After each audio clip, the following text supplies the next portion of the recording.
সেটা যে এখন যেমন তেমন ভাবেই দাঁড়িয়ে আছে। এত সময় অভ্র তার সাথে কি করলো সে বুঝতেই পারছে না। তাকে এমন কলা গাছের মতো দাঁড়িয়ে থাকতে দেখে সুখ এগিয়ে এসে শেরতাজের সামনে চুটকি বাজিয়ে বলে, দেন বেআই সাহেব, টাকা দেন। 1 কোটির 1 পয়সা কম হলেও হবে না, পুরো 1 কোটি টাকাই লাগবে হোম। সুখের কথা শুনে শেরতাজ মুচকি হেসে আর বিআই কথা শুনে দুষ্টু হেসে বলে, ঠিক আছে সুন্দরী বিয়ান, টাকা আমি 1 কোটি কেন, 100 কোটিও দিতে রাজি, কিন্তু তার আগে আপনার ওই সুন্দর গোলাপি ঠোঁটগুলোতে যদি আমাকে কিছু সময় ডুবে থাকতে দেন তো আমি আমার সবকিছু আপনাকে দিয়ে দেব। বলেই শেরতাজ সুখের দিকে তাকিয়ে ভুরু নাচিয়ে বলে, তো আপনি রাজি আছেন তো বিয়ান সাহেবা? সুখ দাঁত মুখ খিটমিট করে বলে ওঠে, আপনি এত লাগামহীন কেন মালতী সাহেব? দিন দিন আপনাকে সামলানো দুষ্কর হয়ে যাচ্ছে, অসভ্য পুরুষ মানুষ। শেরতাজ হো হো করে হেসে সুখকে জড়িয়ে ধরে বলে, আপনারই তো মানুষটা, তাই না? সুখ সেই মুগ্ধ করা হাসি দেখতে থাকে অবাক চোখে। কি সুন্দর হাসি এই পুরুষের! হাসি নাকি সবচেয়ে সুন্দর হয় মেয়েদের, কিন্তু সুখের দেখা সবচেয়ে সুন্দর হাসি তার মালতী সাহেবের। আর এই মানুষটা তার একান্তই তার। সুখের চোখ ভিজে ওঠে খুশিতে, আর এই খুশিতে তার মৃত্যুও মঞ্জুর। শেরতাজ শক্ত করে জড়িয়ে ধরে সুখকে নিয়ে ছাদের দোলনায় বসে। সুখও শেরতাজকে জড়িয়ে ধরে দূর আকাশে তাকিয়ে থাকে। পাশাপাশি দুটো তারাকে দেখিয়ে বলে, এই দুটো তারা আমি আর আপনি, তাই না মালতী সাহেব? শেরতাজ মুচকি হেসে সুখের দিকে তাকিয়ে বলে, না, আমার সবকিছু তো আমার শরীর নামের আকাশে ফুটে থাকা সুখ তারা আপনি। এত দূরত্বে থাকলে আমি তো কবেই ধ্বংস হয়ে যেতাম। আমার সবকিছুই আপনি, যে আমার শরীরের প্রতিটা অঙ্গে মিশে গেছেন। আমার বুকের মধ্যে লুকিয়ে থাকা চাঁদ তারা নক্ষত্র সবই আপনি বউজান। সুখের চোখগুলো ছলছল করে ওঠে আর মনে মনে বলে, এত সুখ আমি কিভাবে সামলে রাখবো মালতী সাহেব? শেরতাজ সুখের কপালে চুমু খেয়ে বলে, আমরা দুজন মিলে সব সামলে রাখবো বউজান। তারপর শেরতাজ তার 1 হাত সুখের পেটে রেখে বলে, আম্মা যান, কোনো চিন্তা নেই, আপনার বাবা আর আম্মা আমরা দুজন মিলেই সব সামলে নেব। সুখ তখন মুচকি হেসে বলে, তারা যদি আম্মাজান না হয়ে আব্বাজান হয় তো আপনি তাদের ভালোবাসবেন না মালতী সাহেব? সুখের এমন কথা শুনে শেরতাজ থমকে যায়। শেরতাজ সেই মুহূর্তে আর কোনো উত্তর দিতে পারে না। শেরতাজ সুখকে আরো শক্ত করে জড়িয়ে ধরে অন্ধকার রাতের আধারে ঢেকে যাওয়া কবর দুটোর দিকে তাকিয়ে থাকে নিষ্পলক চোখে।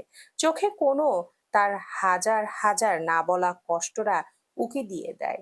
সুখ শেরতাজের হৃদয়ের গতিবেগ শুনতে পারছে, আর সেও তার কষ্টগুলো খুব ভালো করে অনুভব করছে। কিন্তু বলে সান্ত্বনা দেওয়ার কিছুই নেই, কারণ এই কষ্টের এই ব্যথার কোনো সান্ত্বনা আদৌ আছে কি? শেখতাজ রোজকার মতোই অফিস যাওয়ার জন্য তৈরি হচ্ছে, আর সুখ বেডের উপর বসে আছে একটা ম্যাগাজিন হাতে। শেখতাজ প্রতিদিনের মতোই কালো রঙের তার পুরো শরীরকে ঢেকে নেয়। সুখ মুচকি হেসে সেই দৃশ্য দেখে। এটা তার প্রতিদিনের একটা গুরুত্বপূর্ণ কাজে পরিণত হয়েছে। নিজের একান্ত পুরুষকে তৈরি হয়ে বাহিরে যাওয়ার দৃশ্য নিজ চোখে দেখাটা হয়তো প্রতিটা নারীর খুব উপভোগ করে। এমন দেখতে দেখতে সুপ্রিয়ার মাথায় একটা শয়তানি বুদ্ধি উদয় হয়। সে বেঁকা একটা হাসি দিয়ে ম্যাগাজিনের দিকে তাকিয়ে খিলখিল করে হেসে ওঠে। শেরতাজ আয়নায় সুখকে এত সময় ধরে দেখছিল, কিন্তু হঠাৎ এমন হাসতে দেখে পেছন ঘুরে মুচকি হেসে বলে ওঠে, আজ এত খুশি কি ব্যাপার ম্যাডাম? বাবার বাড়ি যাওয়ার কথা আছে নাকি?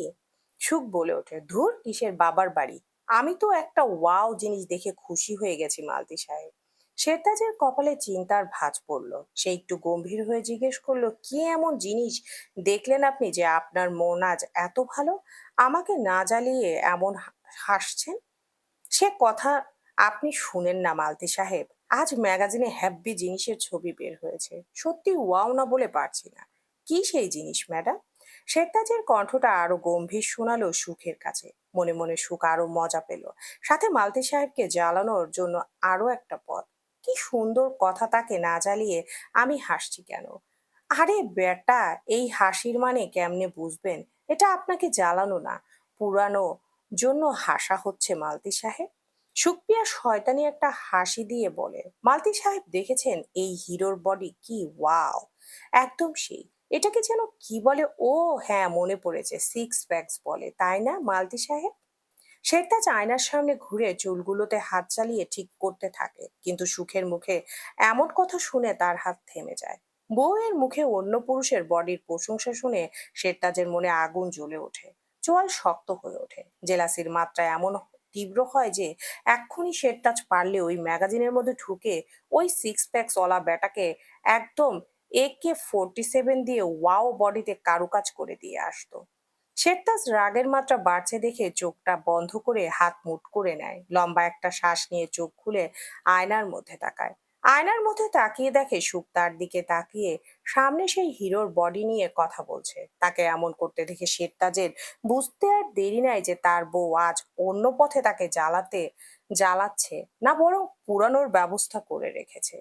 শেরতাজ এই দৃশ্য দেখে ঠোঁট কামড়ে হেসে ওঠে, তারপর কি মনে করে সুপ্রিয়ার দিকে ঘুরে একটা করে শার্টের বোতাম খুলতে থাকে। সম্পূর্ণ বোতাম খুলে এক টানে শরীর থেকে শার্ট খুলে ফেলে। তারপর সুখের দিকে ধীর পায়ে হেঁটে এসে বলে, ঠিক এমন বডি তাই না বউজান, একদম ওয়াও সিক্স প্যাকস আলা। সুখ চোখগুলো বড় বড় করে মুখে না বলে মাথা ঝাঁকায়, মানে হ্যাঁ মালতী সাহেব, ঠিক এমন ওয়াও। তারপর শেরতাজ পিছন ঘুরে দুই হাত তুলে কেমন একটা অঙ্গভঙ্গি করে যাতে শেরতাজের পিঠের মাংসগুলো ফুলে ওঠে, যা দেখতে বাটারফ্লাইয়ের মতো লাগে। সুখ ম্যাগাজিনটা রেখে উঠে এসে শেরতাজের পিছনে পিঠে হাত রেখে বলে, ওয়াও মালতী সাহেব, একদম বাটারফ্লাইয়ের মতো, সেই সেই।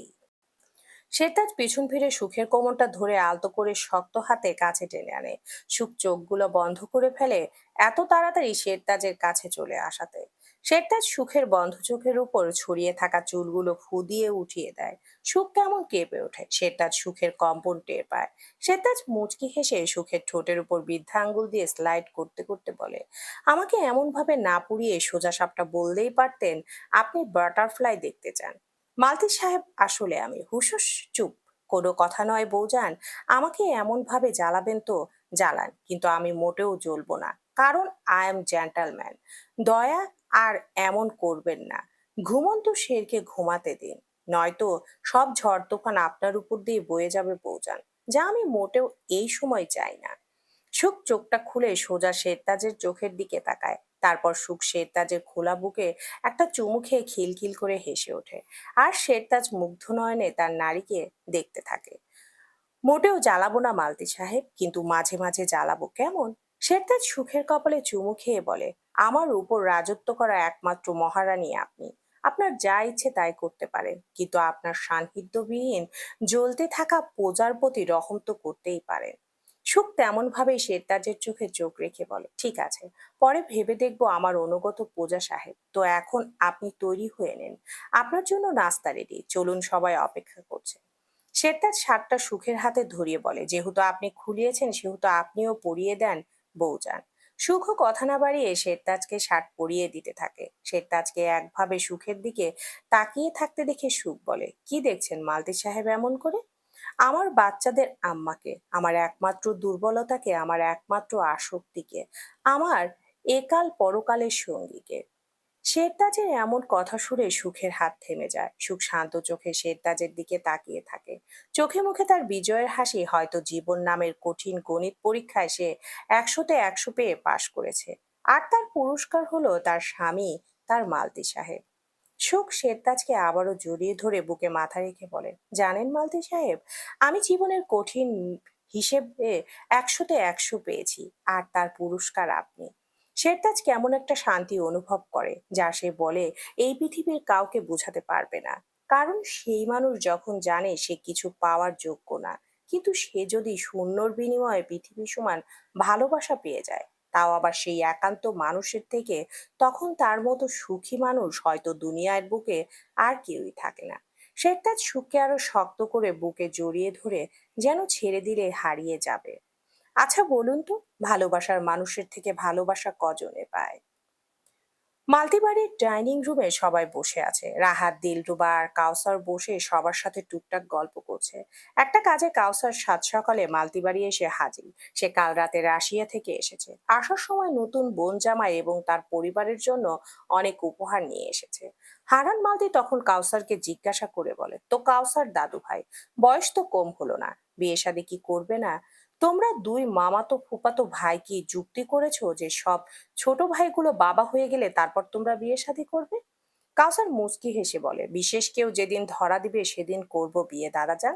অপেক্ষায় আছি তার। আর নয়তো আইবুড়ো থেকে হয়েই থেকে যাব।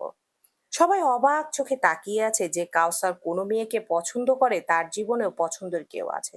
হারান মালতি সাহেব হো করে হেসে বলে, বাহ বাহ, খুব ভালো, চালিয়ে যাও দাদু ভাই। রাহাত বেশি অবাক, কারণ ও তো কাউসারের ব্যাপারে সবটাই জানে। মেয়েদের প্রতি তার ঘৃণা এবং তাদের সাথে করা তার সেই টর্চার, সবটাই সে জানে। কিন্তু পছন্দের মেয়ে মানে ভালোবাসার কেউ আছে তার? কেমনে, কিভাবে?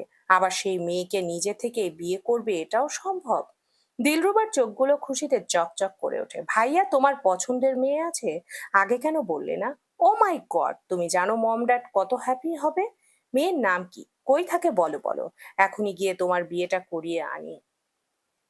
সময় হোক বলবো বলে বোনের গালে হাত রাখে। দিলরুবা আবার বলে, দেখতে কেমন সে? ঠিক তখনই সিঁড়ি বেয়ে শেরতাজ সুখের হাত ধরে নিচে নামিয়ে আনতে থাকে। কাউসার সেই দিকে তাকিয়ে থমকে যায়। নীল রঙা সুতি শাড়ি পরা এক রমণী নেমে আসছে, মাথায় ঘোমটা দেওয়া। ফর্সা মুখটা যেন আকাশের চাঁদকেও লজ্জা দিবে। তাকে দেখে কাউসারের মতো পশুও মাশাল্লাহ বলে। বলো না ভাইয়া, দেখতে কেমন সেই মেয়ে? কাউসার সুখের দিকে তাকিয়ে বলে ওঠে, একদম নীল আকাশের চাঁদের মতো, বাগানের সবচেয়ে সুন্দর লাল গোলাপের মতো। তার সুন্দর মুখখানা একবার সূর্যের মতো উজ্জ্বল। সব সৌন্দর্য তার কাছে ফিকে পড়ে যায়। সব আলো তার নুরানি চেহারার কাছে অন্ধকার হয়ে যায়। তার হরিণীর মতো চোখগুলো যেন তীরের ফলার মতো, যা এক দেখায় আমাকে ঘায়েল করেছে।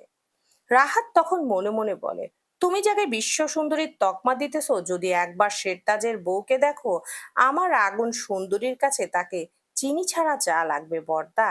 দিলরুবা কেমন চোখে ভাইয়ের মুখের দিকে তাকিয়ে থাকে, আর তার অজানা ভয়ে বুক কেঁপে ওঠে। কাউসারের কথাগুলো সুখ ও শেরতাজ দুজনেই শোনে। সুখ শেরতাজের হাত শক্ত করে ধরে তার চোখের দিকে তাকায়। তাতে সুখের বুক কেঁপে ওঠে। শেরতাজের চোখগুলোতে আগুন জ্বলছে, কপালের শিরাগুলো ফুলে উঠেছে, চোয়াল শক্ত হয়ে উঠেছে, হাতগুলো মুঠো করা, হয়তো রাগকে দমানোর চেষ্টা। সুখ শেরতাজকে শান্ত করার জন্য বলে, মালতি সাহেব আমার দিকে তাকান প্লিজ, শান্ত হন। শেরতাজ ধপ করে চোখটা বন্ধ করে সুখের দিকে চোখ খুলে তাকিয়ে মুচকি একটা হাসি দেয়, কিন্তু রাগ যে তিল পরিমাণও কমেনি বোঝাই যাচ্ছে। চলুন, অফিসে দেরি হয়ে যাচ্ছে, খাবার খেয়ে নিবেন। ততক্ষণে অভ্র শেরতাজের পেছনে এসে দাঁড়িয়ে গেছে। তার নিজেরও রাগে ফেটে পড়ার মতো অবস্থা, কিন্তু বাড়ি ভর্তি মানুষের সামনে এমন কিছুই করা যাবে না।